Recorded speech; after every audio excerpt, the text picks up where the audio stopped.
बिस्मिल्लाहिर्रहमानिर्रहीम, अस्सलाम वालेकुम। आप देख रहे हैं मेरे सवाल। मैं हूं मुनीब फारूक। पाकिस्तान की सियासत के अंदर अगर देखा जाए तो उस वक्त दो तीन बुनियादी सवाल हैं जिनके ऊपर डिस्कशन हो रही है। एक ये, इमरान खान साहब को इलेक्शन से पहले 3 मुकदमात में सजाएं सुनाई गई। अगर देखा जाए टोटल 4 हो जाते हैं, लेकिन 3 वो मुकदमात जिनके अंदर इलेक्शन से बहुत बिल्कुल पहले उनको सजाएं दिलवाई गई।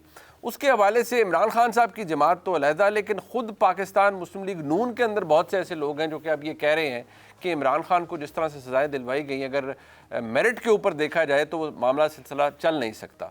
राना सनाउल्लाह साहब इस हवाले से क्या कह रहे हैं ये आप सुन चुके हैं, लेकिन क्या ये बात फैक्ट है कि पाकिस्तान में अब अदालती निज़ाम उस नहज पर आ चुका है जहाँ इमरान खान की सज़ाएँ मुअत्तल होंगी, मुअत्तल हो भी चुकी है, और तनसीख निकाह वाला इद्दत में निकाह वाला केस है और बहुत से मामलात हैं। क्या इनमें वाकई इमरान खान साहब को रिलीफ मिलेगा, और अगर मिलेगा तो क्या उसका मतलब ये है कि इमरान खान के लिए या तहरीक इंसाफ के लिए जो लड़ाई उनकी इस्टेब्लिशमेंट से थी उसमें फ़र्क पड़ गया है, गुंजाइश निकल आई है इमरान खान साहब के लिए? दूसरी तरफ दिलचस्प बात यह है कि इमरान खान साहब अब से कुछ दिन पहले भी जब सहाफ़ियों से उनकी गुफ्तगू हुई, वो एक ही बात कहते रहे कि अगर उनकी बेगम को किसी ने जहर दिया है तो उसके पीछे भी पाकिस्तान की फ़ौज है, और पर्टिकुलरली उन्होंने कहा कि पाकिस्तान के आर्मी चीफ ने किया है। और उन्होंने ये कहा कि देखिए, मैं उनको कहना चाहूँगा कि एक प्लान वो है जो इंसान बनाता है और एक प्लान वो है जो अल्लाह ताला की ज़ात बनाती है, और कामयाबी सिर्फ अल्लाह ताला के बनाए हुए प्लान की होती है। अब जब बातें इस नहज पर चली जाती हैं तो फिर देखना ये है कि क्या इमरान खान साहब विद दिस पोजीशन बाहर आ सकते हैं जेल से, और अगर आते हैं तो निज़ाम के अंदर उनकी गुंजाइश कितनी ज़्यादा है? ऐसी ही होगी जैसे मियाँ नवाज शरीफ के लिए निकल आई थी 2019 में, वो मुल्क से बाहर चले गए थे, या मुख्तलिफ है अब बहुत कुछ? इसके हवाले से बात करेंगे। और जो इंतखाबात के अंदर हुआ, इंतखाबात से पहले और इंतखाबात के बाद, अब तक उसकी रिवर्बरेशंस मौजूद हैं, और शायद एक लैक ऑफ कॉन्फिडेंस भी है हुकूमत के अंदर जिसकी बात हर कोई करता है। अपने मेहमानों का तारुफ करवाते हैं। हमारे साथ मौजूद हैं जनाब मुबशर लुकमान साहब, बहुत शुक्रिया मुबशर साहब आपका। जनाब अजहर सिद्दीक साहब मौजूद हैं, सीनियर रहनुमा पाकिस्तान तहरीक इंसाफ के, एडवोकेट हैं सुप्रीम कोर्ट के, बहुत शुक्रिया साहब आपका। मियाँ दाऊद साहब हमारे साथ मौजूद हैं, सीनियर कानूनदान हैं, कानूनी मामलात के ऊपर अपनी गिरफ्त रखते हैं। चंद सुप्रीम जुडिशल काउंसिल के रेफरेंसेस के हवाले से भी इनका जिक्र होता रहा और काफ़ी एक्टिवली इन्होंने उसको एडवोकेट किया। बहुत शुक्रिया मियाँ साहब आपका भी। मुबशर साहब, अगर सबसे पहले हम ज़रा, क्योंकि जो चीज़ हुई है रिसेंटली वो इंतखाबात हो गए, लेकिन इंतखाबात होने के बाद एक होता है ना कि वो एक थोड़ा सा एक सर्टेनिटी का एलिमेंट आ जाता है। जो लोग नहीं इलेक्ट हुए PMLN के अंदर, या जो लोग मौजूद है, हर कोई कहता है, कोई कहता है जी हमारी तो मेजॉरिटी थी नहीं, कोई कहता है वो जी फलाना तो हारा हुआ था, हमारे बहुत से लोग हारे हुए थे, कोई कहता है जी हमारी तो टोटल सीटें ही 18 थी लेकिन हमें इतना बड़ा फिगर करा के दिया गया। इंप्रेशन ये है कि ये सब मैन्युफैक्चर्ड है, जैसे 2018 में मैन्युफैक्चर्ड था तो अब इसकी सुपर मैन्युफैक्चरिंग हुई है। पहले तो आपका शुक्रिया कि आपके मैं प्रोग्राम में आपने मुझे दावत दी। दूसरी बात यह है कि कता नज़र इसके कि कौन इलेक्शन जीता है कौन नहीं जीता, ये तो हम नहीं कह सकते कि धांधली नहीं हुई है। ये तो एक क्वेश्चन मार्क है कि 1 सीट पे हुई है कि 100 सीटों पे हुई है, लेकिन हुई है, ठीक है ना। तो कोई बेवकूफ़ आदमी कहेगा कि इलेक्शन में धांधली नहीं हुई है। दूसरी बात यह है कि ये जो लोग इस वक्त नाराज़गी का इजहार कर रहे हैं PMLN वाले, ये वो सारे लोग हैं जो हार चुके हैं। और अगर आप गौर से देखें तो ये वो लोग हैं जो मियाँ नवाज शरीफ के कैंप के लोग हैं। जो मियाँ शहबाज शरीफ के कैंप के लोग हैं उनमें से कोई ऐसी बात नहीं कर रहा। आप चाहते हैं तो इसमें आप ज़ुबैर साहब का भी नाम ऐड कर लें, आप चाहते हैं इसमें आप खाकान अब्बासी साहब का भी नाम ऐड कर लें, सारों का। ये इलेक्शन एक और लिहाज से मुनीब बहुत इम्पोर्टेंट था। ये पाकिस्तान में एक बहुत तादाद के जो सियासतदान हैं उनकी ज़िंदगी का आखिरी इलेक्शन था, क्योंकि वो 75 साल को क्रॉस कर चुके हैं या उम्र के इस हिस्से में पहुंच गए हैं कि जहां पे उन्होंने अपनी औलादों को आगे उन्होंने अपने एसेट्स को ट्रांसफ़र करना था। और ये जो आप देख रहे हैं कि अगर जरदारी साहब प्रेसिडेंट बन गए हैं, या शहबाज साहब जो है वो मियाँ साहब अगर रहबर हैं, या मौलाना फजल रहमान अब जो कर रहे हैं, ये बेसिकली लास्ट डिच एफर्ट्स हैं अपनी नेक्स्ट जनरेशन को अपना पॉलिटिकल एसेट ट्रांसफर करने के लिए। बारिंग इमरान खान इज ऑब्वियसली उसका एसेट है नहीं, यहाँ पे उसकी बहन ने कोशिश की है, उसने खुद ही उसको बाहर कर दिया, ठीक है ना। उसने अलीमा को आउट कर दिया कि नहीं, ये पार्टी से कोई ताल्लुक नहीं इसका। अब सवाल ये पैदा होता है कि व्हाट नेक्स्ट। जो मुझे जो समझ आ रही है यहाँ पे, क्योंकि जब ये 2013 के इलेक्शन थे तो बिल्कुल इसी तरह की सिचुएशन थी कि लोग कहते थे जी हमारा वोट मिसकाउंट हुआ है, लेकिन एक लीडर जो था वो बाहर था, सही, उसकी सारी लीडरशिप बाहर थी। तो कभी वो 4 हलकों को खुलवाने का मुतालबा कर रहे थे, कभी वो हाई कोर्ट में जा रहे थे, सुप्रीम कोर्ट में जा रहे थे, जो जो उनके पास लीगल फोरम्स थे वो कर रहे थे। और जब कुछ नहीं था तो धरने पे हम सारे लोग चले गए थे। बट इंप्रेशन इतना स्ट्रांग नहीं नहीं, था। मैं कुछ और कह रहा हूँ। अब प्रॉब्लम है कि उनका वोटर और सपोर्टर वेंट आउट नहीं कर सक रहा। अब उसको ये पता नहीं कि उसका लाया अमल क्या होना है, क्योंकि उनकी लीडरशिप इधर उधर है, ठीक है, और कोई बागी भी है, कोई अंदर है, कोई। बट ब्रॉडली स्पीकिंग एक बात पे तो आपका एग्रीमेंट है ना कि धांधली हुई है, बट ये बात इसके ऊपर बहस हो सकती है कि कितनी सीटों पर हुई है। हाँ, लेकिन अब लोगों को तसल्ली कौन दे कि बिजनेस एज यूजुअल, क्योंकि उनको समझ नहीं आ रहा कि हमारा तो हक मारा गया। नहीं, बट ये बिजनेस एज यूजुअल आपको लगता है कि जो इंप्रेशन देने की कोशिश की जा रही है कि ये हो गया बस ऐसे ही होता है, आगे चले, वो काम ये कर एक रहा है? लंबी डिबेट है, लेकिन मेरा एक ख्याल है कि जून तक जो है ना इस मुल्क में बड़ा क्रिटिकल टाइम है। क्रिटिकल टाइम, जून तक कुछ भी हो सकता है। और यानी अगर तो ये हुकूमत सितंबर तक चल गई फिर तो ये 4-5 साल चलेगी, लेकिन मुझे बड़ा डाउट है कि ये सितंबर तक इनको जो रोलर कोस्टर राइड है और जो इनको झटके आने हैं वो बड़े सवियर होने हैं। और बाय द वे मैं बजट नहीं काउंट कर रहा, मैं जून बजट की वजह से नहीं कह रहा, मैं टाइमलाइन की वजह आपको you have other reasons for that. सब हो गया, इलेक्शन सब कुछ हो गया, ये बात अभी ठहर नहीं रही, लेकिन जो मुबशर साहब ने कहा कि लोग वेंट आउट नहीं कर पा रहे, कुछ तहरीक उस तरह की है नहीं, इमरान खान साहब अभी भी पाबंद सिलासिल हैं, जिस तरह के मामलात उनके चल रहे हैं, और जो उनकी पोजीशन है जो मैंने नरेट की, उससे लगता नहीं कि कोई तस्फिया वाला मामला हो जाए। क्या फ्यूचर है आपको लगता है अपनी? बहुत शुक्रिया मुनीब। तस्फिया किस बात का? बात इस वक्त हो रही है असूलों की, बात इस वक्त हो रही है सिविल लिबर्टीज़ की, बात हो रही है कॉन्स्टिट्यूशनल एटमॉस्फेयर की, कि ट्राइकॉटमी ऑफ पावर्स के प्रिंसिपल को सामने जो लेके बड़ा नारे लगते थे, मरियम बड़ा नारे लगाया करती थी, वोट को इज्जत दो, और आज एस्टैब्लिशमेंट की फ्रंट लाइन रनर वो है। और इस तरह के हालात 2018 में भी यकीनन, लेकिन मैं तेरी माँ भी मानने के लिए तैयार इसलिए नहीं, इमरान खान एक मजबूरी था इनके लिए, क्योंकि लोग खड़े हो गए इमरान के साथ, तो वोट आया।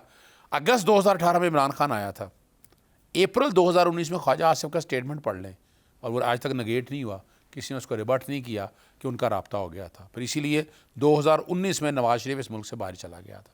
तो ये कहना कि इमरान खान टोटल कोई एस्टैब्लिशमेंट के सर पे चल रहा था, नहीं, इमरान खान मजबूरी था, इस सिस्टम की मजबूरी था, और अब इस सिस्टम में रख के उन्हें अंदाज़ा नहीं था कि ये संभालना मुश्किल हो जाएगा। मतलब 2018 की मैन्युफैक्चरिंग थी, लेकिन आप कहते हैं उसकी इंटेंसिटी ये नहीं हो, ये उनको अंदाज़ा ही नहीं था। वो वजह क्या है? इमरान खान एक रियल लीडर की तरह सामने निकला, और उसने जो काम किया, जो मर्जी आप कहते रहें, इकॉनमी बूस्ट इस तरह करनी थी, कर लिए, बाकी मुल्क में हालात थे, आम आदमी को उसने आवाज़ देनी थी, ज़ुबान देनी थी, वो ज़ुबान उसने दे दी। और वो ज़ुबान का नतीजा आप अंदाज़ा लगाए ना कि मुल्क के आज अगर कहें ना कि पाकिस्तान तहरीक इंसाफ भी कोई आर्टिफिशियल इंटेलिजेंस लगा के इस मुल्क की इकॉनमी ठीक कर सकेगी, फौरी कोई पॉसिबल नहीं है। और यही हालात थे, यही सोचना था कि क्या करना है आपने। आप लोगों ने जो प्लान बनाया, आपने कहा जो 70-75 साल से चला आ रहा है उसी तरह चलता रहेगा, लोग खामोश बैठे रहेंगे, लेकिन नहीं, वो जिन अस्ता जो है ना वो बाहर निकल आ चुका है। अब आप इमरान खान भी बिठाना चाहे इस कौम को तो वो बहुत मुश्किल होगा बिठाने के लिए। ज़रूरत इस अमर की है, जैसे मुबशर साहब ने कहा ना, हालात अब इस डगर पे आ गए हैं कि इमरान खान अब आज या कल नहीं तो परसों, छोटी ईद से पहले बनता था। मैं तकरीबन तमाम केसेस में साइफर में मैं खुद हेयरिंग अटेंड की है, मैंने 190 मिलियन में मैं खुद हेयरिंग अटेंड करके आया हूँ वहाँ पर। मैं वो सारे केसेस देखे हैं। अगर बाहसियत वकील मुझे समझते हैं ना, आप समझते हैं कि मेरिट पे कुछ है, मेरिट में कुछ नहीं है। ये सिर्फ इन केसेस का एक मकसद था कि इमरान खान को पीछे हटाना है, और उन्होंने हर तरह से देख लिया। आपको लगता है उनके केसेस का सजा मुअत्तली भी हो जाएगी? मैं बरियत देख रहा हूँ ना, मैं बरियत देख रहा हूँ। और ये आने वाले जून का जो टारगेट आप दे रहे हैं ना, देखिए 3 तरह से यहाँ तूफान आएगा। पहले तो बात है कि इमरान खान की ये सज़ाएं जितनी भी हैं, महीना, 15 दिन, 10 दिन, 1.5 महीना, 2 महीना, चले बड़ी तक आप लगा लें, इमरान खान बाहर होंगे। कोशिश उन्होंने करनी है 9 मई में। 9 मई वाला आउटबर्स्ट वैसे ही ऑलरेडी हो चुका हुआ है। वो जो जजेस 6 जजेस ने मामला जो उठा दिया है, अभी तो उस पर मैं ज़रूर आऊँगा कि वो 6 जजेस वाला मामला, लेकिन आप कहते हैं इमरान खान साहब का अब tide is turning, Imran Khan बाहर निकल रहे हैं। देखिए ना, अब क्या हुआ, इलेक्शन कमीशन ने 2 महीने ज़ाया करने थे, ज़ाया कर दिए। अब तो इलेक्शन ट्राइब्यूनल के सामने आ गया मामला, और हम ये बता दें आपको, हम कोई फोरेंसिक लोकल में नहीं जा रहे, जो वोटों में ठप्पे लगाए हैं, जो तब्दीलियां की हैं, इंटरनेशनल फॉरेंसिक में जाएंगे और वहां से चीज़ें सारी सामने आ जाएंगी। अल्टीमेटली जितना मर्जी चाहें घेर घार के ये कितना खींच के ले जाएंगे। आपको लगता है 6 महीने में यार इसी के दौरान ये सारा, और इकोनॉमी वैसे ही ऑलरेडी बुरा हाल हो चुका है, वो इनके हाथ आप में है नहीं। बेसिकली एंडोर्स कर रहे हैं कि मोशी साहब ने इस तरह का एक क्रिटिकल टाइम, और आपने कहा कि जिसमें जो स्पीयर हेड करेंगे वो इमरान खान साहब खुद Yes, of करेंगे, course, वो of रिलीज भी course. होंगे करेंगे। मियां साहब, आपको लगता है इमरान खान साहब के केसेस जिस तरह से हो रहा है, मैं भी वो 6 जजेस वाले मामले पे भी आऊंगा, in fact I will start with you, but Imran Khan साहब के लिए टाइट तब्दील हो रहा है अब, लेकिन एक जगह मौजूद है कि जिस तरह अभी भी उनका जो आउटबर्स्ट है एस्टैब्लिशमेंट के खिलाफ या एस्टैब्लिशमेंट के हवाले से, वो अपनी जगह मौजूद है। एस्टैब्लिशमेंट के ख़िलाफ़ तो उनका एक प्लान किस्म की चीज़ें थी, क्योंकि मेरा तो बड़ा खुला सा और अलानिया किस्म का एक मौक़िफ़ है कि तहरीक इंसाफ कभी भी प्रो पाकिस्तान जमात थी ही नहीं। आप इस जमात की बुनियाद उठा कर देख लें तो मैं तो ज़ाती तौर पे बड़ा क्लियर हूँ इस बात के ऊपर कि ये शख्स, ये जमात कभी भी प्रो पाकिस्तान थी ही नहीं। इनकी हमेशा से ये ख्वाहिश रही है कि पाकिस्तान को, एटमी पाकिस्तान को जो है वो श्रीलंका बना दिया जाए, अफ़गानिस्तान बना दिया जाए, शाम बना दिया जाए, तोड़ दिया जाए, बर्बाद कर दिया जाए। ये उसी एजेंडे के ऊपर आए थे और आए ही चल रहे थे। आप एज अ कमेंटेटर तो ये कह सकते हैं, लेकिन इमरान खान इस मुल्क के वज़ीर आज़म रहे, कौन चाहेगा कि, बट उनके किसी एक्शन से ये लगा आपको कि वो चाहते हैं मुल्क डूब जाए? और जी बिल्कुल ना, आप देखें ना, जितने 75 बरसों में इतने कर्जे लेके एक मुल्क को मुआशी तौर के ऊपर उसके हाथ भी बांध दिए, उसके पाँव भी बांध दिए, उसकी आंखें भी बांध दी। तो दूसरों के कमीशन बना रहे थे कि भाई हम चेक करा रहे हैं कि वो 75 बरसों के कर्जे एक बराबर मुनीब साहब और इमरान खान साहब के दौर के कर्जे एक बार, ये फैक्चुअल बात है। और ये इमरान खान साहब के सर के ऊपर सेरा है कि कश्मीर, जिसे पाकिस्तान की शहर कह कर मुझे, आपको, हम सबको 75 बरस पढ़ाया गया, वो इमरान खान साहब के दौर में काटी गई। इंप्रेशन दे रहे हैं कि इमरान खान कंप्लिसिट थे उस काम के अंदर। अगर वो लाए ही इसलिए गए थे, जनरल पाशा साहब ने उनको लॉन्च किया या नहीं किया हम सब जानते हैं, किया। जनरल ज़ाहिर इस्लाम साहब की वीडियो मौजूद है, उन्होंने खुद इस बात का एतराफ़ किया कि हम इमरान खान साहब को लेके आए। मैं तो नहीं कह रहा, उनका खुद एतराफ़ मौजूद है। फिर जिस तरीके से 2018 के इंतखाबात के अंदर उनको पूरी प्लानिंग के तहत फरमा रहे हैं ना कि मजबूरी बन गई अजहर साहब का एक अपना मौक़िफ़ है, कह रहे हैं मजबूरी बन गए इमरान खान। ये तो नहीं ना कि कोई बंदा पॉपुलर था ही नहीं। मैं भी तो यही कह रहा हूँ ना कि मजबूरी बन गए। फैक्ट ये है ना, आज अगर इमरान खान की सजाएं मुअत्तल हो जाती हैं, वो कह रहे हैं, उनका अपना मौक़िफ़ है कि वो तो कह रहे हैं कि बरीयत वाला मामला है, चले मैं दूसरी राय नहीं, लेकिन चले सजाएं मुअत्तल हो जाती हैं और इमरान खान बाहर आ जाते हैं तो हालात तो तब्दील। ये ऐसी बात, इतनी सादी बात नहीं है। अच्छा, बात पता कि हमारे तहरीक इंसाफ के कुछ लोग जो है ना, अपने यूट्यूब चैनल चलाने के लिए, अपने ट्विटर अकाउंट चलाने के लिए, अपने फेसबुक पेज चलाने के लिए ना, हर महीने के बाद एक झूठ बोलते हैं कि इमरान खान फलां तरीक को बाहर आ जाएंगे। क्यों? वो फॉलोइंग हो जाती है, हवा बढ़ जाती है, आता है क्या? कुछ नहीं। इमरान खान साहब बड़ा मुश्किल है बाहर आएंगे।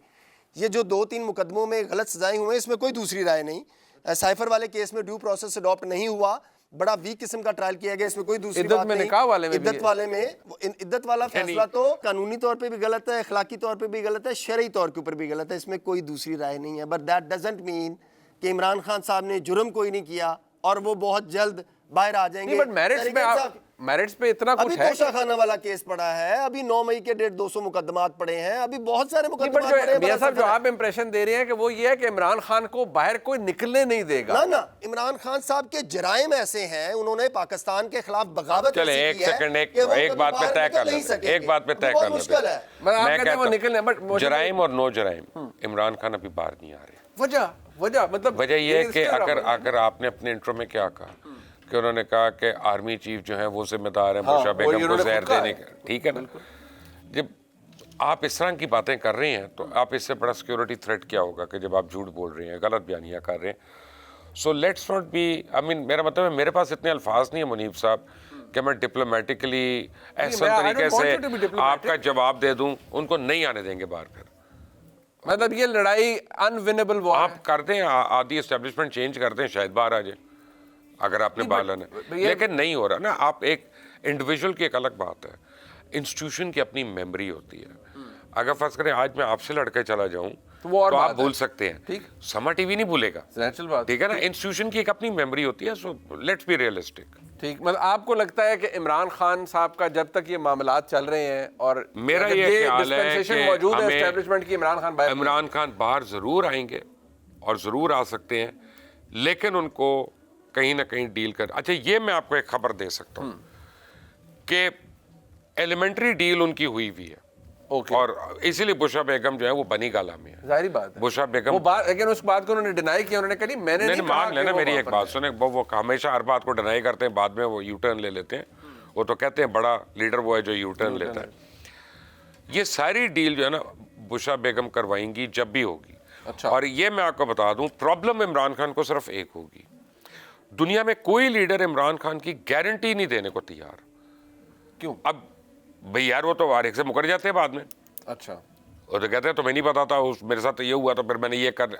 देखें मेरी एक बात सुने, MBS से उनकी नहीं बनती, UAE वालों से उनकी नहीं बन रही, और आपकी चाइना से उनकी नहीं बन रही, गारंटर कौन बनेगा?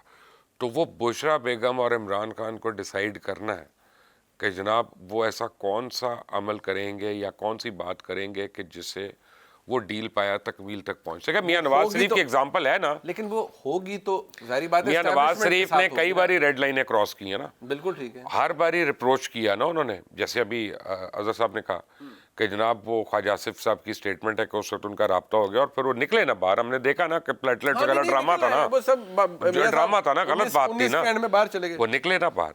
तो ये भी निकल नहीं, सकते बट हैं। ये लॉजिक इमरान खान पर क्या अप्लाई नहीं करती कि जिस तरह मियां नवाज शरीफ साहब के साथ हुआ ना, तो 2019 के आखिर में वो मुल्क से बाहर चले गए थे। इमरान खान साहब को 6-8 महीने हो Somebody गए, should आप give a कहते हैं वो बाहर guarantee, नहीं निकले। जिस तरह सऊदी गवर्नमेंट ने मियां साहब की गारंटी दी थी कि ये किसी किस्म का पॉलिटिकल स्टेटमेंट नहीं देंगे। 10 साल की थी वो, तो खैर 5 साल तक रही नहीं, है बट मियां साहब जब बाहर भी चले गए, फिर उसके बाद PDM हुई, फिर गुजरांवाला का जलसा हुआ। नहीं, मैं ओरिजिनल की आपने बात कर रहा ओरिजिनल हूँ, ओरिजिनल की बात लेकिन कर मैं रहा हूँ। आपकी बात कर रहा हूँ। आप दुरुस्त फरमा रहे हैं, जो आपने पुरानी डील की बात की थी, मैं इस डील की बात कर रहा हूँ जो 2019 के अंदर। और भाई मियां साहब बाहर गए। आपको अच्छा लगे या ना लगे, मुझे पसंद हो या ना हो, जब मियां साहब को बाहर निकाला गया था तो मियां साहब एक पॉपुलर लीडर थे, बिल्कुल थे, ठीक है ना, और वो गले में हड्डी फंसे हुए थे। और लोग कहते थे अगर ये बाहर चला गया ना तो इसको डैमेज हो जाएगा कि यार अपने काम के लिए हमेशा बाहर निकल जाता है। उन्होंने वो उसको निकलवा दिया। मैं मुनीब एक और बात कह रहा हूँ, अब if you get to the spirit of it, that became possible because Mian Nawaz Sharif और उनके लिए बहुत लोग डिफरेंट लेवल्स पे राब्ते कर रहे थे, और बैरूनी भी अंदरूनी भी जारी बात है। अब इमरान खान अगर उसके सारे यानी लीडर्स जो हैं, जैसे हमारी साथ बैठे हुए हैं, जैसे और लोग हैं, अगर हर वक्त हालत जंग में रहेंगे तो राब्ता किससे होगा? अच्छा नहीं, बट अजहर साहब एक बात, अगर ये जो मियां नवाज शरीफ के लिए इसलिए स्पेस निकली कि एक एहसास ये हुआ शायद एस्टेब्लिशमेंट को कि यार बहुत ज़्यादा हो गया है, गलत हो गया है। दूसरा ये हुआ कि मियां नवाज शरीफ की जानिब से भी कोई बैरूनी ताकतों ने भी शायद कुछ किया या कुछ मेजर्स लिए गए। लेकिन जिस स्टेज पर आप लोग हैं, आप लोग तो कन्फ्रंट कर रहे हैं ना, लड़ रहे हैं या रेजिस्ट कर रहे हैं, इसमें डील बनती हुई नजर नहीं आती। Do you agree? देखिए एक बात बताऊं Munib, Imran Khan is not acceptable to international establishment as a local establishment, remember it and we are rest sure about it. Nawaz Sharif हमेशा से इंटरनेशनल एस्टैब्लिशमेंट का खिलाड़ी रहा है। नरेंद्र मोदी आपके सामने है, साद अरेरी, मैं क्या क्या नाम आपको बताऊं, यानी जुल्फ़कार अली भुट्टो को हम गद्दार कहते रहे, वो इस मुल्क से निकल ना सके, ये अपने आप को कहते हैं मुहब्बे वतन, इसको निकाल के भी ले जाते हैं, ले भी आते हैं। ये बड़ा आसान सा नालायक सा एक इंसान है, जब मर्जी जो मर्जी इससे करवा लें। तो इसको यानी इसको इसलिए नहीं रखा हुआ। अगर ये वाकई को दुश्मन होता तो बाहर जाने को देर लगती थी। जुल्फ़कार अली भुट्टो के साथ इसी मुल्क में सारा कुछ हमने देखा। मैंने तो जुल्फ़कार अली भुट्टो का ट्रायल रिकॉर्ड पढ़ा है ना, और जो इमरान खान और जुल्फ़कार को, आप जुल्फ़कार अली भुट्टो को एक जगह रखिएगा, ये मैं बता दूं, बड़ा क्लैरिटी के साथ बता दूं, तो उसको भी सारा ट्रायल उठाकर देख लें और ये सारा ट्रायल उठाकर देख लें, तो आपको जो यानी जुल्फ़कार अली भुट्टो को फांसी हुई, गलत हुई, लेकिन जिन्होंने गलत फांसी दी उनको इस सुप्रीम कोर्ट ने कुछ नहीं कहा। हाँ, नहीं, ठीक है ना, मेरा मतलब यहाँ पे मारने वाले नहीं होगा। अजहर साहब आपने फरमाया कि इमरान खान को एस्टेब्लिशमेंट कबूल नहीं, या एस्टेब्लिशमेंट को बिल्कुल कबूल नहीं। बात सुने, जनरल पाशा, जनरल ज़हीरुल इस्लाम, सारा बाजवा साहब का दौर, देखे ना, मुझे बताया ना, सारे ने मोंडे पे बिठा के नहीं ना, वो सर कंधों में बिठा के नहीं लाए। मुनीब, मैं जो कि आखिरी वक्त में साथ रहा हूँ, मुझे ये बताइएगा, बड़ी बातें होती थी ना, जनरल कमर जावेद बाजवा और जनरल फैज़ हमीद फैसिलिटेटर कौन रहे? नवाज शरीफ वहाँ तक बाहर तक आ गया। ये सारा जो कुछ सिस्टम या निज़ाम आज खड़ा है, ये सोच रहे थे कि इमरान के लिए आसानी होगी। अगर कोई आसानी सुनी नहीं, कोई आसानी नहीं। वजह क्या है कि इस मुल्क का सिस्टम ऐसा है कि इसमें उन्हें कोई ऐसा लीडर नहीं चाहिए, आपकी एस्टैब्लिशमेंट को कोई बड़ा लीडर नहीं चाहिए, उन्हें कट टू साइज बंदे चाहिए कि जो मर्जी यस मैन। अभी इस वक्त आपका जो वजीर आजम है, वजीर आजम क्या है आपका? मुलाजिम है वो। एक्चुअली तो डिफेक्टिव वजीर आजम मोहसिन नकवी है या काकड़ होगा या नहीं तो फिर इमरान खान आके क्यों कह दे रहे हैं मेरी बड़ी बेहतरीन चॉइस है, मैंने देखिए, जनरल बाजवा को, मैं जनरल फिर फैज बताता को चलूं। लगाया हुआ है क्योंकि ये मुखालफिन इसलिए करते हैं क्योंकि वो बड़े बेहतरीन लोग हैं, बड़े नहीं, आला उसका लोग जवाब- हैं। उसका जवाब और बड़ा सीधा फौज सा है। मेरे साथ है जो मैं काम उसका करता जवाब हूं। बड़ा फौज सीधा मेरे फोन टैप करती है तब भी बहुत ठीक करती मैं है। उसका जवाब बड़ा, जब आप गवर्नमेंट में होते हैं ना तो गवर्नमेंट में आपने तमाम इदारों को साथ लेकर चलना होता है। आपको ये एक बेसिक वो साइफर दिखाते हुए नहीं था इदारा नहीं सुने ना उस वक्त भी गवर्नमेंट में थे। अपोजिशन यार कमाल की बात है कि ये जिस तरह औकात नमाज चेंज होते हैं, बात खत्म कर दूं। सर जी आप हमारे भाई हैं, हम आपको रोकेंगे। मैं बात खत्म करने अरे चले आजाद साहब। मैं बात खत्म कर दूं। देखिए बात बड़ी सिंपल सी है कि इस वक्त एक बात समझ नहीं होगी हम सबको, और वो मैंने 5 जून को लंदन में कहा था पाकिस्तान को मिसाके पाकिस्तान की ज़रूरत है। मेरा और आपका एक ही मसला है, मिसाके पाकिस्तान की ज़रूरत है पाकिस्तान को, कि पाकिस्तान का आना चाहते हैं तो सिविल लिबर्टी की तरफ आएँ। वोट को इज्जत का नारा लाने के बाद अब मरियम जो वोट को इज्जत देकर क्या क्या बातें करती थी आज देखिए मेरी बात सुने अजहर साहब, ये बात तो आपकी माशाल्लाह, आपने पाकिस्तान की तारीख भी देखी है। ये तो अपोजिशन में रह के आप कुछ बोलते हैं, हुकूमत में रह के आप कुछ बोलते हैं। यही इमरान खान साहब मैं वही गीत गाते थे पाकिस्तान की एस्टेब्लिशमेंट के, आज भी वो कहते हैं मैं बात करने के लिए तैयार हूं। देखिए मैं बताता चलूं, वो तो हर को पता है कि जियाउल हक बाप रहा है, हर को पता है। रशीद मेरी पार्टी में होगा, मैं बात खत्म कर मैं आपको थप्पड़ मारूंगा, ठीक है। फिर उन्होंने कहा कि चौधरी परवेज लाई पंजाब का सबसे बड़ा डाकू है। फिर उन्होंने कहा पॉलिटिकल स्टेटमेंट है। नहीं पॉलिटिकल नहीं, ये सब पॉलिटिकल स्टेटमेंट है। कमाल है यार, पॉलिटिक्स में जो मर्जी कह लें, यानी we can't take it seriously. मैं उसकी वजह बता दूं आपको सीरियस ना ले अगर आप पॉलिटिक्स में है तो। देखिए मैं जो बात कहना चाह रहा हूं ना कि इस कौम को अब सोचना है, कौम सोच चुकी है। कौम, सवाल ये नहीं है, सवाल है कि एस्टैब्लिशमेंट का जितना का एक रोल है ना उतना का रोल रखें आप। मैं बहुत कुर्बत से चीज़ें देख चुका हूँ। यानी इस मुल्क में इस वक्त कॉर्पोरेट वर्ल्ड की लड़ाई है। आपका सारे इदारे इस वक्त सिर्फ और सिर्फ पैसे बनाने पे लगे हुए हैं, दैट्स ऑल। स्मगलिंग ख़त्म कर लिया आपने, FBI आपने करप्शन ख़त्म कर लिया आपने, बड़े चोर डाकू पकड़ने आए थे आपने। यानी यही मुल्क है जो पॉलिटिकल इंजीनियरिंग में नैब को इस्तेमाल करते हुए अरबों रुपए की करप्शन सारी माफ़ कर दिया आज आपने। आज एवन फील्ड, अल अजीज़िया, अपना हाइड पार्क सब ख़त्म हो गया। ज़रा सोचें इस बात को, अगर इस मुल्क के साथ सिंसियर है ना तो लेके जाएं मंतकी अंजाम तक। वो नहीं हो सकता। वो ये फैसला किसने करना है? नुक्ता नज़र जो है ना वो ख़त्म ही नहीं हो रहा सर आपका। यानी कमाल ये है इस मुल्क में, मैं कहता हूँ सबसे अगर हौसला कर ले, टाइम निकाल के देख लें। आप ज्यादा बोल रहे हैं या मैं ज्यादा बोल रहा हूं? सर आप अगर आप टाइम निकालने की बात कर रहे हैं ना, सुने सर, नहीं अगर काम आप यानी मैं आपकी डिक्टेशन तो नहीं नहीं आप भाई हैं तो बस मैंने खत्म हो गई ना बात। मैं बात खत्म कर रहा हूं। लेकिन मैं अब आपको एक अर्ज करता हूं, आप करप्शन की बात कर रहे हैं, मैं आपको बता रहा हूं करप्शन कहां पे है। हुदैबिया ले लें, कोई और ले लें, ये वो हिम्मत करें, सारे सुप्रीम कोर्ट के जजों को करें कटहरे में खड़ा करें। फिर अभी जो chief justice Peshawar high court ने खत लिखा है कि किस तरह से अपॉइंटमेंट्स हो रही हैं, और उन्होंने नेपोटिज्म कह दिया, उन्होंने सब कुछ कह दिया। मैं तो और कोई चार्जशीट रह गई है।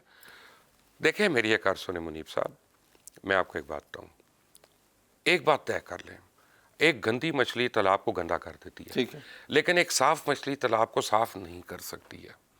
हर एक को जो प्रॉब्लम्स अपना अजहर भाई बता रहे हैं, ये सिर्फ और सिर्फ एक इदारे में या एक फर्द वाहिद में नहीं है, ये मेरे में, आप में, पूरे मुल्क में हर जगह पे। मैं देखिए मैं कंक्लूड करते हुए ना, जैसे कहा ना कि प्लेलिस्ट कम हो गए, आपको पता है हमने इजाज़त दी थी 7 अरब रुपया बॉन्ड जमा कराने की। 50 रुपए के बॉन्ड पे किसने दिया? जिक्र कर दिया लाहौर हाई कोर्ट को, वही जज साहब। आज वही जज साहब पिछले 2.5 सालों से हर केस उनके पास जाता है। मैं भवांगे दोलाना एंड ओन इट। अभी नहीं आप तो वकील, आप कर सकते हैं ना। मिसाल के तौर पर आज यानी पिछले 2 महीनों से मैं केस लेके चल रहा हूँ 215 सेक्शन के। ये अल्ट्रा वायरी है, जो सिंबल लेने का ये आर्टिकल 17 से अल्ट्रा वायरी है। 29 फरवरी को उन्होंने ऐसे उठ के चले गए, अच्छा करेंगे। मैंने पूछा जजमेंट रिजर्व है, नहीं है। फिर दूसरी पिटीशन, तीसरी पिटीशन, चौथी पिटीशन, सारी पिटीशन को सामने रख के आज तक ना कोई सीएम लगाते हैं, ना कोई फैसला करते हैं। आप आज अभी तो सिर्फ इस्लामाबाद हाई कोर्ट खुला है ना, जिस दिन लाहौर हाई कोर्ट के जजेस, एक जज इस्तीफा दे गया। यहाँ नाम लेने की जरूरत नहीं है, सिर्फ मखसूस बेंचेस बने हुए हैं। बातें होती थी ना जैसे काजी फैसला के दौर में, भाई वो ठीक होती थी। प्रोग्राम में एक ब्रेक शामिल करते हैं, वापस आते हैं, हमारे साथ रहिएगा। एक दफा फिर आपको खुशामदीद कहते हैं नहीं प्रोग्राम में। मियां साहब बात किया है 6 जजेस ने लेटर लिखा बात ये है कि कुछ ना, ऐसा तो नहीं हम कह सकते ना कि कुछ सिरे से हुआ ही नहीं, उन्होंने खामखाई खत लिख दिया होगा इस्लामाबाद के 6 जजेस ने, कुछ उनके साथ हुआ जो है दे आर, उन्होंने 2 लेटर्स अपने चीफ जस्टिस को लिखे, बाद में मामला फिर सुप्रीम कोर्ट गया ना, समथिंग मस्ट हैव हैपेंड, कुछ तो हुआ होगा ना। वो मैंने तो बड़े अदब से गुजारिश करता हूँ, और ये जिस दिन ये ख़त लिखा गया, जो इसकी टाइमिंग थी और जिस तरीके से फिर तहरीक इंसाफ ने इसको टेकअप कर लिया, सो मैंने अगले दिन ही सुप्रीम कोर्ट के अंदर जो अपनी दरख्वास्त में बाकायदा कैटेगोरिकली इस ख़त की वजूहात लिखी हैं कि ये 6 जज साहबान ने किस तरीके से तहरीक इंसाफ का बयानिया आगे बढ़ाया है।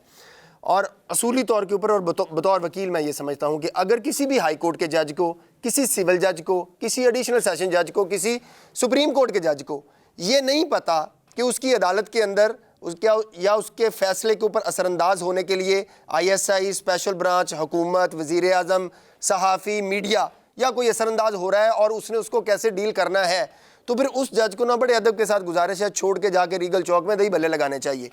मैं इस बात के ऊपर कायल हूं, जब आइन ने बड़ा वाज़ेह तौर के ऊपर ना, आइन ने बड़े वाज़ेह तौर के ऊपर ना, उनको बोलने दें, आइन ने 204 के अंदर बड़े वाज़ेह तौर के ऊपर इन जज साहबान को ये इख्तियार दिया हुआ है। जज साहबान के हलफ में ये बात लिखी हुई है कि जो भी तरह की सूरत हाल होगी, आपने बगैर किसी खौफ के, फियर के, फेवर के आपने इंसाफ फराहम करना है।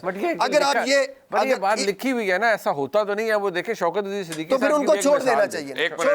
शौकत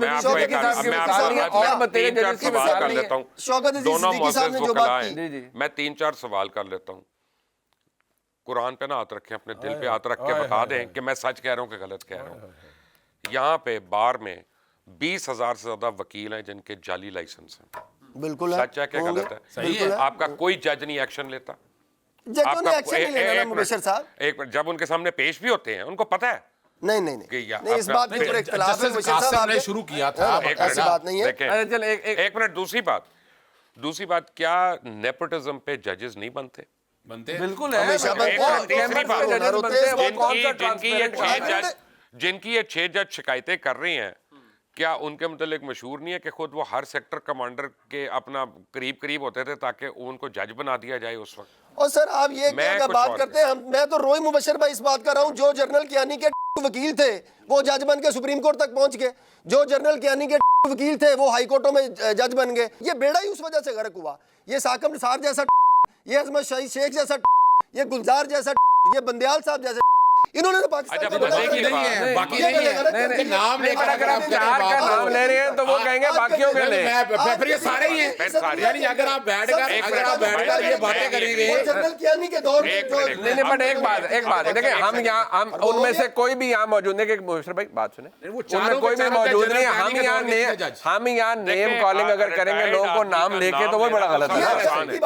रिटायर्ड आदमी का नाम लेना तो सबसे आसान काम है, ठीक है, ये गलत बात है। लेकिन एक बात मैं बता दूं, ये जजेस जो है ना, चाहे जुबानी बात नहीं करनी, साकिब साहब हो, कोसा साहब हो, जो भी ये जजेस हैं, हम इनसे इख्तलाफ कर सकते हैं किसी जजमेंट से, लेकिन उनकी काबिलियत पे इख्तलाफ। सर वो ओपन तहरीक इंसाफ की कंप्लेंट चला रहे थे, कोई कैंपेन चला रहे थे, कोई कैंपेन चला रहे थे, वो शेख रशीद के हल्के में जाके कैंपेन करने गया। एक बात, वो जाके ISI के मैसेजेस के ऊपर तो चीफ जस्टिस पाकिस्तान चल रहा था, वो उसने ओपन कोर्ट में कहा। आज इतना मसला क्यों है? उस वक्त एस्टैब्लिश हुआ। मेरा सवाल वही है, मेरा सवाल ये है कि अगर नहीं, बट एक बात, वो अगर हो रहा था तो फिर हमें मानना चाहिए कि जो ये 6 जजेस पीट रहे हैं भी ठीक नहीं सही पीट रहे, तो ये झूठ बोल, ये गलत है, बिल्कुल गलत है। नहीं, कैसे मैं आपको वजह बताता हूँ कैसे गलत है। सबसे पहली बात है कि 1 साल से क्यों सो रही है। मुझे एक बात की इजाजत दे दें, एक सेकंड।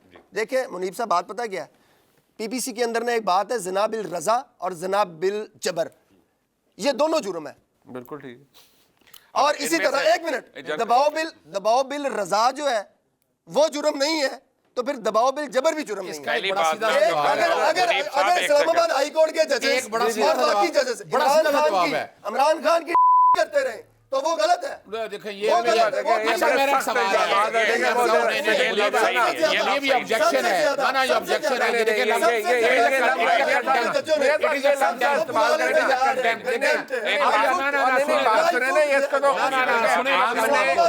इस्लामाबाद हाईकोर्ट सवाल होगा, 3 सवालों का जवाब दे, 3 सवाल का जवाब ने, 3 सवाल का जवाब ने क्या रिलीफ दिया, क्या रिलीफ दिया? एक सवाल है, आपको रिकॉर्ड देता हूँ। आप एक मिनट, ये मियां साहब आप वकील खुद हैं, मुझे बताएं प्रोटेक्टिव बेल देना क्या रिलीफ है? एक मिनट मेरी एक बात, मुझे ये बता दें, कमाल हो गया, वो एक अंदाजा लगाए, कमाल हो गया प्रोटेक्टिव बेल देने का अंदाजा लगाए, दोबारा यार कमाल कर रहे हैं आप बैठ के, चाहे सुप्रीम कोर्ट में जाएं आप। एक मिनट ये मुनीब कमाल हो गया, कोई है नहीं, सिर्फ एस्टैब्लिशमेंट को बचाता फिर रहे हैं, सिर्फ एस्टैब्लिशमेंट को एडवांटेज दे रहे हैं कि इल्जाम लग गया उनके ऊपर और आज सारे बुरे लगने शुरू हो गए हैं।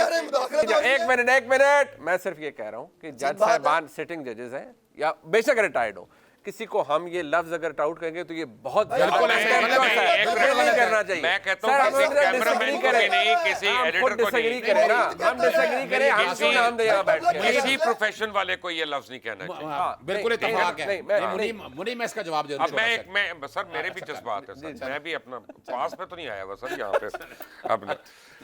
मैं आपको एक बात बताता हूँ, या तो हम ये फैसला कर लें कि ये जो जजेस हैं मावराए आईन है, ठीक है, और ये आइन से बड़े हैं, कानून से बड़े हैं, फिर तो चले ठीक है। वैसे उनके दिल में तो है, उनके ख्याल में तो है कईयों के, लेकिन जो मेरे ऊपर या अजहर साहिब के ऊपर या आपके ऊपर या दाऊद साहब के ऊपर जो कवानीन लागू होते हैं वो इन जज साहिबान पे भी होने चाहिए। जब इन्होंने कंप्लेंट की है, यानी अब इन्होंने 1 साल पुरानी कंप्लेंट कर रहे हैं, तो फिर उसकी पूरी तफसीलें बताएं कि वो कौन सा केस था जिसके फैसले में ऐसा हुआ, उनका बेनोई क्या करता था, और वो हो सकता है वो चोरी में उठाया हो सकता है उसको किसी लड़की वाले ने उठवाया हो, हमें क्या पता, आप उठे हैं लेकिन किसी और वजह से। और तीसरी बात यह है कि फिर आपने उस वक्त कंटेम्प्ट में क्यों नहीं चार्ज किया, आपने उस वक्त पुलिस से रिपोर्ट क्यों नहीं करवाई, FIR क्यों? सर एक सेकंड मैं बात कर, मैं एक मिनट मैं एक मिनट। दूसरी बात है कि मुनीब, सुप्रीम जुडिशल काउंसिल को आप क्या कह रहे हैं? सुप्रीम जुडिशल काउंसिल के परव्यू में ये है ही नहीं कि वो ISI को या MI को या IB को या स्पेशल ब्रांच को, नहीं मेरी या इशू ही वो है जो अपना आप बात करें, यानी मैं बात ही ना करूं। नहीं आप करें, मेरी एक मेरी खत्म होने दे बात। चीफ जस्टिस को 2 खत लिखे कुछ। सर एक सेकंड, इसका मतलब है उनमें कुछ था ही नहीं। आप अगर आपने चार्ज करना है तो फिर आप चार्जशीट अपने चीफ जस्टिस के ऊपर लाएं। छोटा सा जवाब। नहीं एक सेकंड प्लीज, एक बात आप समझ लें, and I will sum up my thing. मेरे हों, अजहर साहब के हों, दाऊद साहब के हों, आपके हों, हमारे किसी के इख्तलाफात ख़त्म नहीं हो सकते। एंड में एक जगह है, वो है अदालतें, जहाँ पे हर एक के डिस्प्यूट रिजॉल्व होनी है। अब अगर हमारे जजेस ने अपने अपने आप को उस लेवल पे नहीं लेके आना और वो इस पे खुश हैं कि 144वां नंबर आता है उनका दुनिया में, तो फिर अल्लाह ही हाफिज़। लेकिन मैं कुछ और कह, आपको मैं एक बात में ख़त्म कर लूँ फिर आप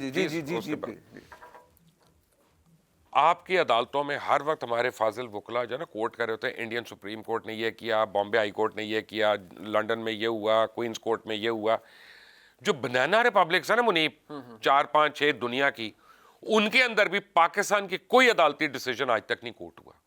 ये लेवल है आपके डिसीजंस का। डिबेट जारी है जी, बड़ी हीटेड डिबेट है। एक ब्रेक के बाद हमारे साथ रहिएगा।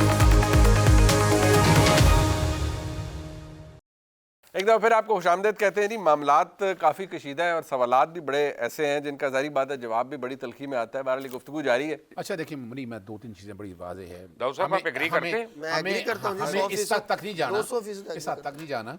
पिछले 2.5 सालों से मैं 14 साल से सारे मुकदमे भुगत रहा हूं। आपकी बात नहीं हो 2 रही। में केसेस हो चुके हैं, अपने मेरे पर सजाएं हो चुकी हैं, झूठ हुआ है सबका। मैं क्यों ना बोलूं यार, यानी यही मुजाहिर नकवी से 3 बारी मुझे ECL पे डाला यार, मेरे अपने एसेट्स को पकड़ लिया। बात ये नहीं हो रही, क्या बात हो रही है?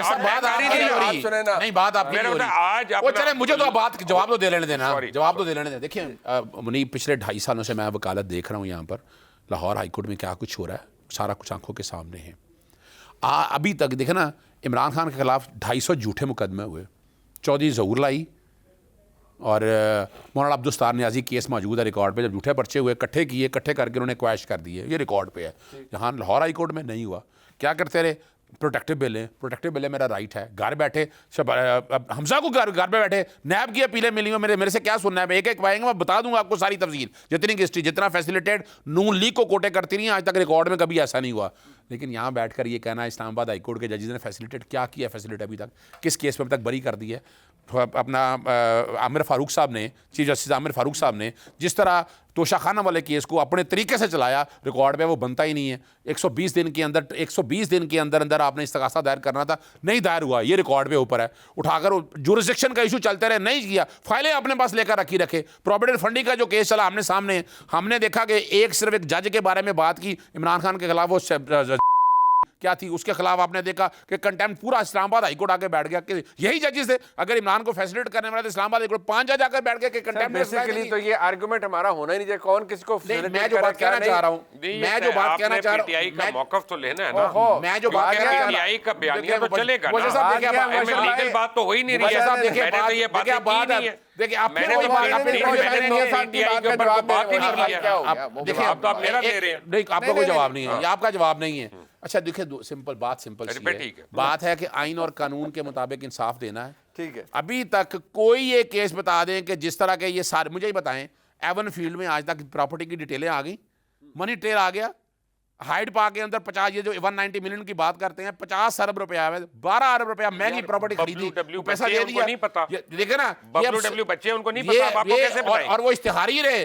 लेकिन समझना बात ये है कि नवाज शरीफ ने हमेशा जजेस अपनी मर्जी के भर्ती करवाए हैं, ये रिकॉर्ड के ऊपर अवेलेबल है। और ये जो कहना ना कि जनाब जनरल कियानी और इस हवाले से, वो जजेस जो है ना, आज भी उठाकर रिकॉर्ड देख लें, जितना मेरिट पे काम उन्होंने करना था ना, क्या दिया, सिर्फ जनरल कियानी किया ना, इसलिए उन्होंने मेरिट पे किया। जनरल कियानी का इशू नहीं है। आज क्या हो रहा है, मुझे नहीं, मुझे आज बताएं, आज बैठे, आज इल्जाम किस पे, एस्टैब्लिशमेंट इल्जाम है ना, वो 6 जजों ने यही कहा ना। और उसमें देखिए कंटेम्प्ट में, उसमें देखिए एक कंटेम्प्ट में सजा दी जस्टिस बाबर सत्तार ने, किसको दी, डीसी को दी, वो सस्पेंड कर ली। यानी आप क्या कह रहे हैं, आप कह रहे हैं कि कंटेम्प्ट में सजाएं दो, कंटेम्प्ट क्या सजाएं दे यहाँ बैठकर, जीना आराम हुआ फिर जजी छोड़ देना, ये क्या बात तो माने ना कि अगर शौकत अजीज सजा हुई, सस्पेंड होगी। यार मेरी बात सुने, अगर ये बात तो माने ना, अगर शौकत अजीज सिद्दीकी साहब कह सकते हैं कि भाई मेरे ऊपर ये दबाव था, तो मेरे 6 जजेस भी कह सकते हैं। और जस्टिस काजी फैसल ने वो रेफरेंस सेट असाइड किया है इसी सुप्रीम कोर्ट ने। साहब की 3.5 साल जो हियरिंग नहीं हुई, वो इन जजेस ने नहीं होने दी ना। मैं तो यही तो कह रहा हूँ, आपके जजेस का म्यार ठीक हो जाएगा तो सब ठीक हो जाएगा। बिल्कुल ठीक। अच्छा चले, बट एक बात जैसे दोनों को मान लेना, सिद्दीकी साहब ने अगर एक गलत बात की है तो क्या इसका मतलब है बाकी सारे जजेस ने नहीं कह रहा उन्होंने गलत बात की। सुप्रीम कोर्ट ने सेट असाइड कर दिया, सुप्रीम कोर्ट ने सेट असाइड कर दिया रेफरेंस सारा तो उनका। गैर अखलाकी बात है, फिर अगर मैं भी बीच में बोलना शुरू कर दूं। नहीं चले चले चले, जी मियां साहब आप अपनी बात कंप्लीट कर लें। शौकत अजीज सिद्दीकी साहब का बार के अंदर जाकर तकरीर करना नहीं बनता था, नहीं बनता था, ये खत जज साहबान का लिखना नहीं बनता था। बात इतना सटना केस है, इक्वेट कैसे करेंगे? खत लिखा है, खत नहीं लिख सकते। और रेफरेंस में उसे फारिग कर दिया, बहाल कर दिया उसको, सुप्रीम कोर्ट ने बहाल कर दिया, सुप्रीम कोर्ट ने रास्ता खुद दिया। आपने सारी चीज को इवेल्युएट करना है तो देखते ही है। मसलन आपको मैं बताता हूँ कि जब एक बच्चा पैदा होता है ना, तो इसका मतलब ये नहीं है कि गड़बड़ एक रात पहले हुई है, वो 9 महीने पहले हुआ होता है। ये कुदरत का एक अमल है। नाउ ये जो सारा इशू हो रहा है, ये शुरुआत कहाँ से होती है? वो शुरुआत इसलिए होती है कि हमारे जज साहिबान जो हैं वो खुद कानून तोड़ रहे हैं। और वो कैसे तोड़ रहे हैं? वो इस तरह से तोड़ रहे हैं कि मुझे और आपको अगर प्रॉब्लम हो तो हमारे जितने फाजिल वकला हैं, जजेस हैं, हमें कहेंगे अदालत में आओ। लेकिन जब इफ्तिखार चौधरी को प्रॉब्लम होती है तो सारे सड़कों पे होते हैं, अदालत में नहीं जाते। जब इनको सारों को, बार काउंसिल्स को प्रॉब्लम होती है, ये सड़कों को ब्लॉक करते हैं, अदालतों को नहीं। ठीक है ना? खुद ऐसे केसेस में आपको दिखाता हूँ, लाहौर हाई कोर्ट में भी, सेशन कोर्ट में भी, क्या जजेस के चेम्बर्स को तोड़ा है वकला ने, बिल्कुल दरवाजों को तोड़ा है, लेकिन वो कभी डिसरोब नहीं हुए। क्यों? जब ला कानूनियत को ये जजेस खुद बर्दाश्त करते हैं तो eventually they will be a victim of it. मैं शुक्रिया अदा करूंगा मुशर्रफ आपका, अजीज सिद्दीकी साहब आपका और मियां दाऊद साहब आपका। बड़ी हीटेड आर्गूमेंट्स थे जी, कुछ बातें ऐसी हैं, ज़ाहिर बात है, जो बड़ी तल्ख भी हैं, लेकिन हर एक का ग्रीवेंस अपना है। हमने कोशिश की कि एक वो व्यू आपके सामने पेश किया जाए। डिफरेंट ओपिनियंस हैं, आप इसको एवेल्यूएट करेंगे, फीडबैक भी आप ही देंगे। देखने का बहुत शुक्रिया। खुदा हाफिज़।